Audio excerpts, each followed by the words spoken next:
Tonight on the 10 o'clock news, this newly released body cam video is shedding light on a deadly encounter between a Jacksonville sheriff's officer and a stabbing suspect.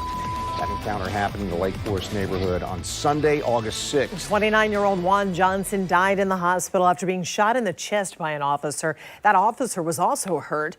News4Jax reporter Eric Gavigne joining us live outside JSO headquarters to break down this body cam video. Eric?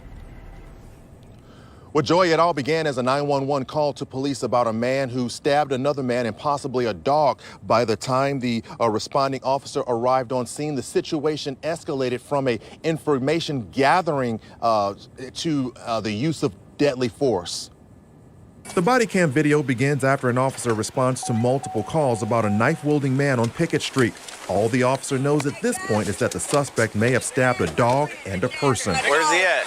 Right there. Who's hurt? The officer walks onto the driveway towards this home and draws his gun after he was told the suspect was in the yard. As he is walking, he discovers a stabbing victim on the ground. The victim's body is blurred. Sir, are you all right? There is barely a clear response from the victim. Seconds later, the officer has eyes on the suspect. Let me see your hands, man. Let me see your hands. Put your hands up. Put your hands up. Put your hands up. The suspect, later identified as 29-year-old Juan Johnson, curses back at the officer. Then he stands up. Seconds later, we see the officer holster his gun and then draw his taser. Get on the ground. Oh!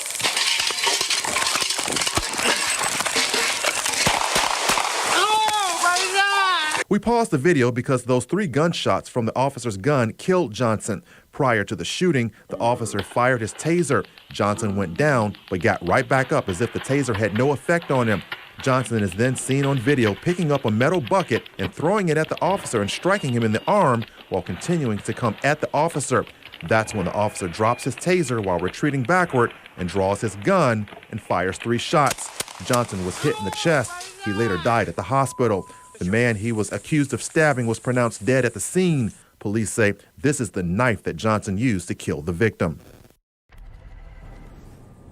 Now, this police-involved shooting is still under investigation. It's also worth pointing out that Johnson was no stranger to law enforcement. In fact, he was convicted. He's a convicted felon who spent 4 years in prison after he was convicted of beating up a pregnant woman. Reporting live from outside JSO headquarters, Eric Gavigne, Channel 4, the local station. Eric, we know you examine videos like these often. Anything about this video that stands out to you? Yeah, there is one thing that definitely stands out to me. As you said, I see these videos all the time. We break them down. But the one thing that really stood out to me was the fact that when the officer first confronts the suspect, he has his gun drawn, but he makes a conscious decision to transition from a lethal option to a less lethal option when he pulled out that taser. And of course, we saw what happened afterwards when the taser had no effect on the suspect. Joy. All right, Eric Gavigne reporting live tonight. Eric, thanks.